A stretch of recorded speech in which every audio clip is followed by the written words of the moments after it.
A Rádio Rio de Janeiro leva até você Mediunidade e Obsessão. Um programa que se propõe tirar suas dúvidas sobre esses dois temas com base na doutrina espírita. Apresentação: Moisés Santos.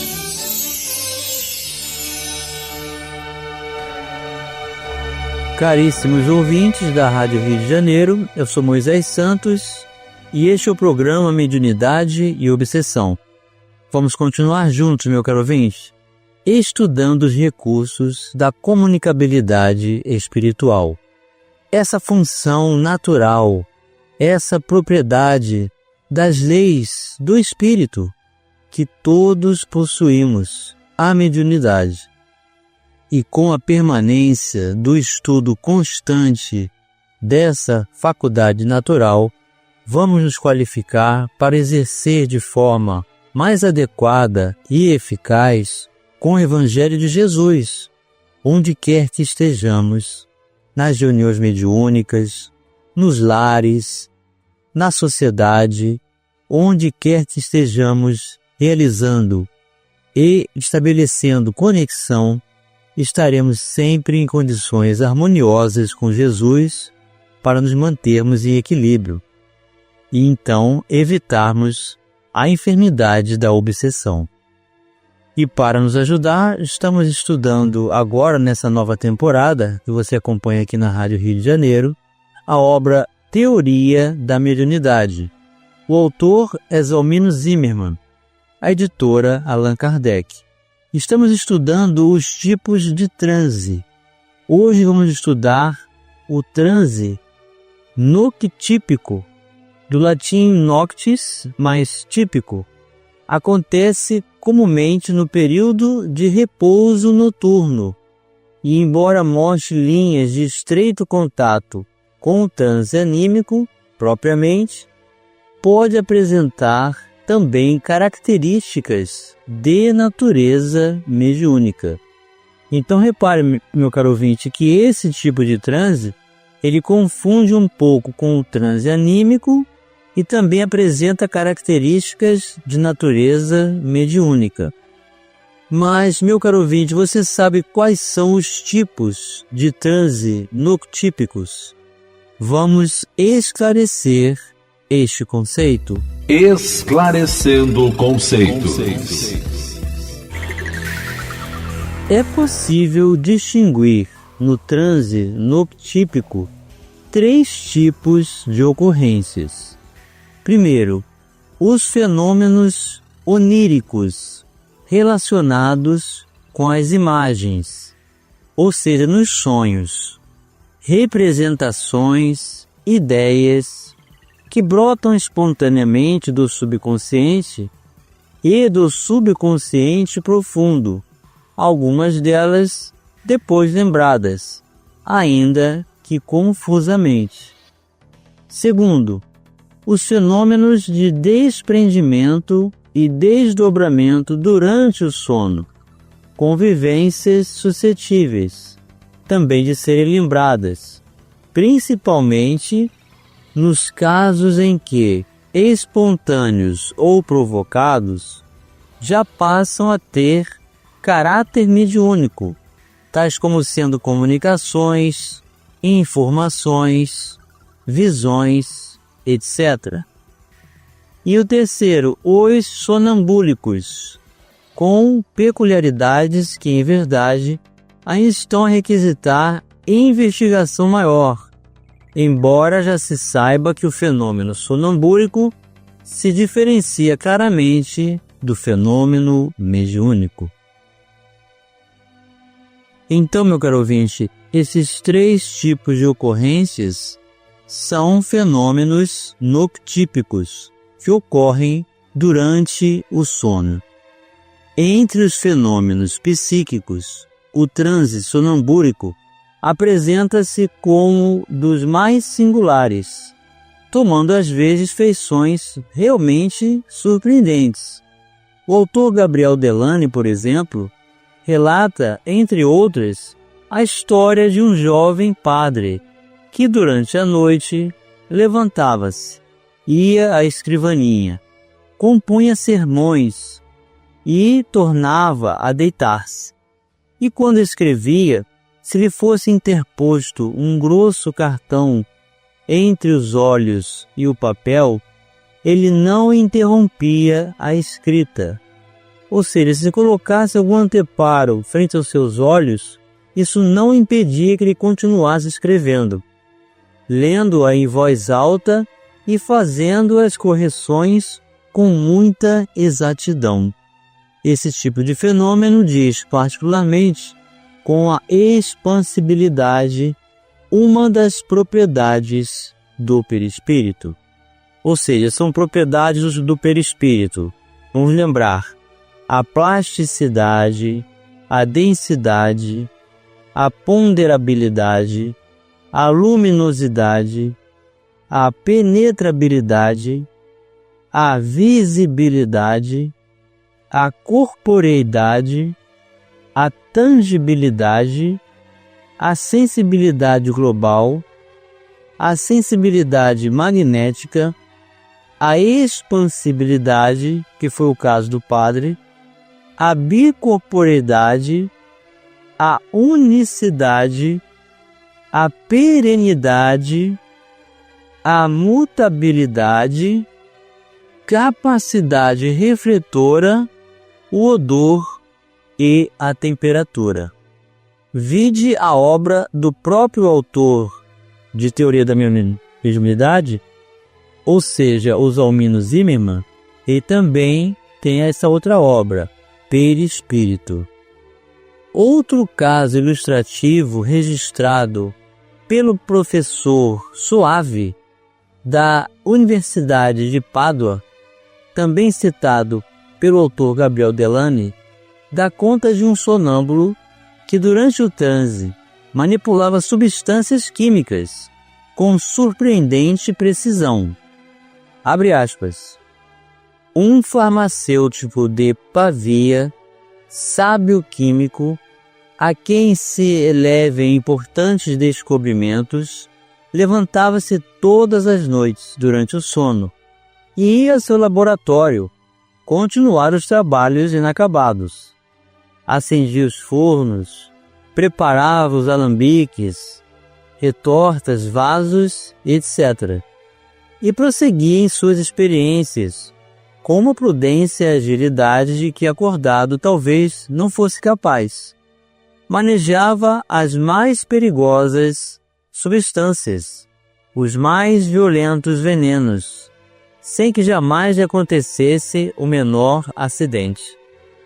Quando lhe faltava o tempo para preparar durante o dia as receitas mandadas aviar pelos médicos, ia buscá-las na gaveta onde estavam fechadas, abria-as, colocava-as na mesa, umas sobre as outras, e procedia ao seu preparo com todo o cuidado e as precauções requeridas. Era verdadeiramente extraordinário vê-lo tomar a balança, escolher os gramas, decigramas e centigramas, pesar com precisão farmacêutica as doses mínimas das substâncias contidas nas receitas, triturá-las, misturá-las, prová-las, pô-las depois em frascos ou em pacotes, segundo a natureza dos remédios, colar os rótulos e dispor finalmente os preparados nas prateleiras da farmácia, prontos para serem entregues quando os viessem buscar.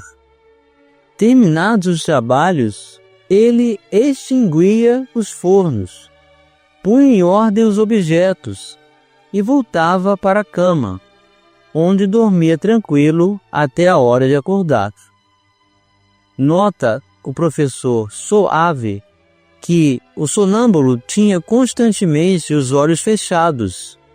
Confessa que se a memória dos lugares e a ideia de acabar os trabalhos bastassem para guiá-lo no laboratório, a leitura e o preparo das receitas, cujo conteúdo ignorava, ficariam inexplicáveis. Esse trecho está na obra O Espiritismo perante a Ciência, do autor Gabriel Delany, nas páginas 93, 96 e 97. Ao que parece, continua o autor, em pessoas suscetíveis a esse tipo de evento, o estresse, a tensão do dia contribuem significativamente para sua eclosão noturna. Essa espécie de ocorrência, a caracterizar-se como transe onírico, não se confunde com o transe mediúnico. Em ambos os casos, ocorre o desprendimento perispirítico, mas diferenças substanciais marcam esses dois tipos de fenômeno. De fato, no sonambulismo, ocorre a imersão do sujeito em si mesmo, com total isolamento do mundo exterior. Em processo de dissociação da realidade exterior, o sujeito caminha, fala, age sem perceber a presença de ninguém. Sua ação é regida principalmente pelas impressões depositadas no subconsciente, que é a memória atual. Em síntese, o transe sonambúlico é caracterizado pela forma autônoma com que age o sujeito, executando até tarefas complexas, completamente alheio ao que ocorre ao seu redor. Já no processo mediúnico, o médium conecta-se com o mundo espiritual, buscando servir de instrumento aos espíritos para a transmissão de suas mensagens. Ao contrário do que acontece no processo sonambúlico, o médium entra em contato com a realidade espiritual exterior, interrelacionando-se com outras mentes, intermediando-lhes o pensamento e, às vezes, a ação. Não há, pois, como confundir o sonambulismo com o processo mediúnico. Então ficou bem claro, meu caro ouvinte, o processo sonambúlico é a emancipação da alma, é um processo anímico, da interiorização que o próprio espírito se dá conta de si mesmo. E no processo mediúnico ocorre a agremiação, ocorre a congregação entre mentes do mundo espiritual com a do encarnado, estabelecendo então uma comunicação. Vamos continuar estudando o transe e o transe mediúnico já no próximo bloco. A Rádio Rio de Janeiro está apresentando Mediunidade e Obsessão. Participe do programa Mediunidade e Obsessão enviando sua sugestão ou pergunta para o e-mail meo@radioriodejaneiro.am.br ou pelo WhatsApp 984867633 aos cuidados de Moisés Santos. A Rádio Rio de Janeiro está apresentando Mediunidade e Obsessão. Apresentação: Moisés Santos.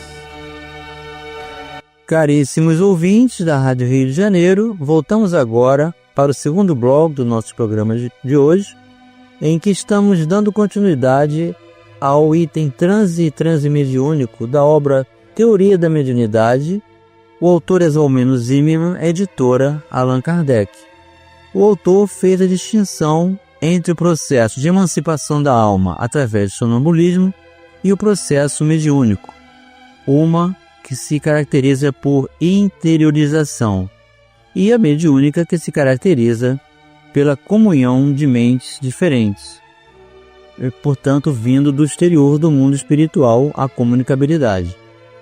E ele continua dizendo: verdade que historicamente o desprendimento e o desdobramento de caráter mediúnico e os fenômenos de mediunização psicofônica e psicográfica, principalmente, têm sido confundidos com o fenômeno sonambúlico. Isso se deve, em grande parte, à herança do mesmerismo, com efeito, por influência da escola de Mesmer. Franz Anton Mesmer, nascido na Alemanha em 1734 e desencarnou em 1815, é o pai do magnetismo moderno e dos primeiros pesquisadores do fenômeno hipnótico. James Braid, da Escócia, nascido em 1795, desencarnou em 1860, introdutor dos termos hipnologia e hipnotismo, em 1843. E também Jean-Martin Charcot, da França, 1825, e desencarnou em 1893. Joseph Breuer, da Áustria, em 1842 e 1925, confundia-se o fenômeno sonambúrico com o transe onírico, com o transe mediúnico. Assim, qualquer tipo de mediunização que levasse o médium ao estado de inconsciência ou semiconsciência era tido por sonâmbulo, como bem mostra a história do Espiritismo. Observe-se, a propósito, que mesmo Kardec, estudioso do mesmerismo e ativo participante da Escola de Magnetismo de Paris, usou o termo sonambulismo para designar a ocorrência mediúnica, de acordo, aliás, com a cultura de seu tempo, em uma época em que o magnetismo, a fisiognomia e a frenologia atraíam o interesse de renomados pesquisadores. Por influência também do mesmerismo e dos pesquisadores do hipnotismo, o transe dito sonambúlico, transe mediúnico, e o transe hipnótico não dispensavam os passes magnéticos, teoria hoje superada. Realmente, em se tratando do verdadeiro sonambulismo, o sujeito, em transe onírico, entra em processo sonambúrico, sem nenhum estímulo magnético, e passa a agir automaticamente, totalmente desligado do mundo físico exterior e do mundo espiritual. No processo mediúnico, indevidamente tido como sonambúlico, o transe instala-se sob a ação direta dos espíritos, que por vezes fazem uso do magnetismo espiritual para facilitação do desprendimento e o contato com o mundo espiritual, mostrando-se, pois, de pouca significação o emprego do magnetismo animal, ainda que, excepcionalmente, possa ser utilizado em combinação com o magnetismo espiritual. Quanto ao processo hipnótico, compreende-se hoje claramente a pouca utilidade na dimensão física do emprego de passes magnéticos para a deflagração do fenômeno, inteiramente superado pela indução verbal, que conduz ao transe por meio da sugestão, levando os sujeitos a agir automaticamente, sob o comando do agente operador. Em conclusão, tecnicamente, o transe sonambúlico é inteiramente distinto do transe mediúnico, importando, pois, hoje considerar como impróprio tanto o emprego da expressão sonâmbulo médium, como qualificar como sinônimos os vocábulos sonâmbulo e médium. Então, meu caro ouvinte, esse esclarecimento é muito importante para entendermos por que Allan Kardec usava o termo médiuns sonambúlicos, não se tratando da condição de que esses médiuns, ao serem utilizados de forma intermediária para trazer as comunicações, estavam sendo hipnotizados ou estavam realizando emancipação da alma, mas simplesmente por terem mais facilidade de expansibilidade perispiritual e, portanto, a mensagem ser mais fidedigna, mais esclarecedora, mais próxima da realidade do que o espírito realmente queria escrever, sem interferência do médium. Então nós vamos ver esses comentários de Allan Kardec no Livro dos Médiuns, sim.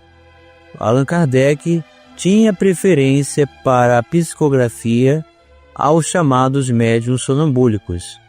E ele traz essa perspectiva, essa nomenclatura, por ter sido um estudante de muitos anos do magnetismo.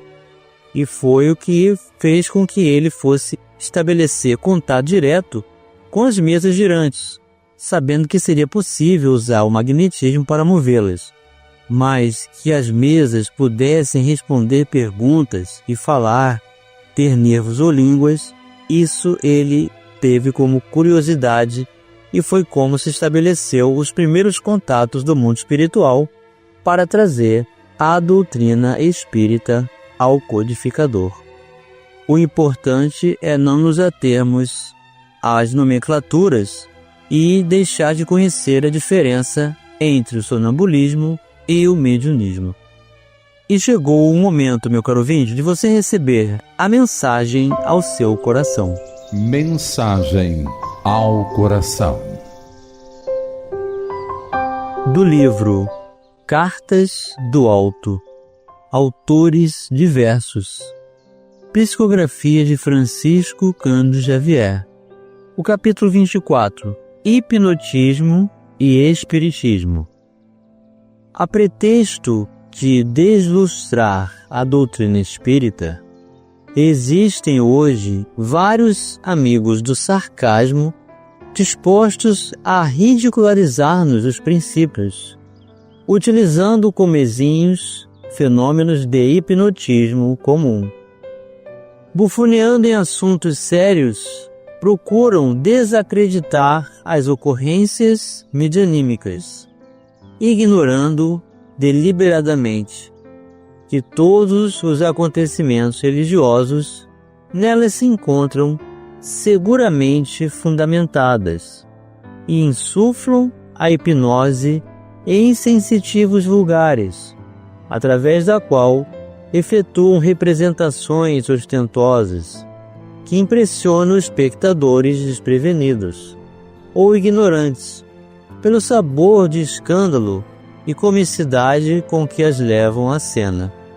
Surgem assim pessoas que no sono provocado sofrem o império da sugestão e em atitudes burlescas imitam artistas célebres, experimentam alucinações visuais e auditivas, repetem movimentos automáticos, copiam vozes e gestos dos animais ou satisfazem determinações pueris, quando não sejam criaturas previamente instruídas para o lançamento desse ou daquele jogo de impressões, com vistas à fascinação popular.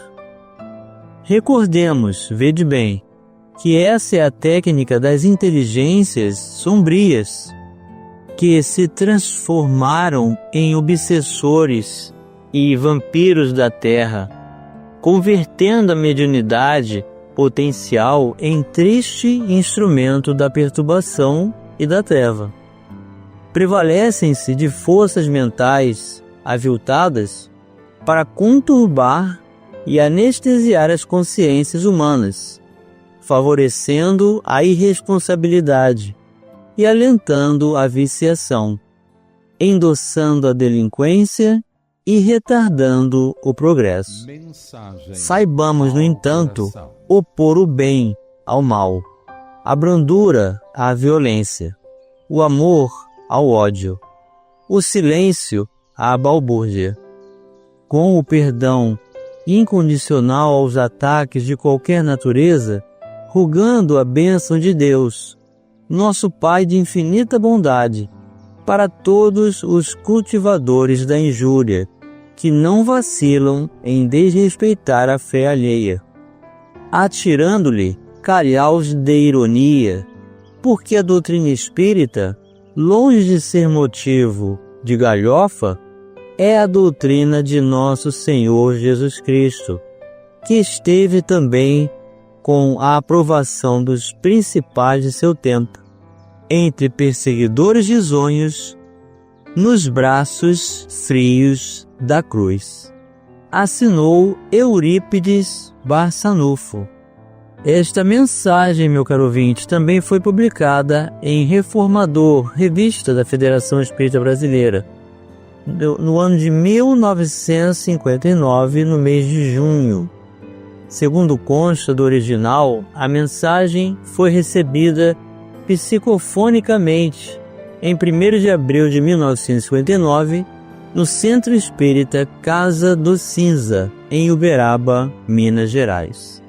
Um grande abraço e até o próximo programa. A Rádio Rio de Janeiro apresentou Mediunidade e Obsessão.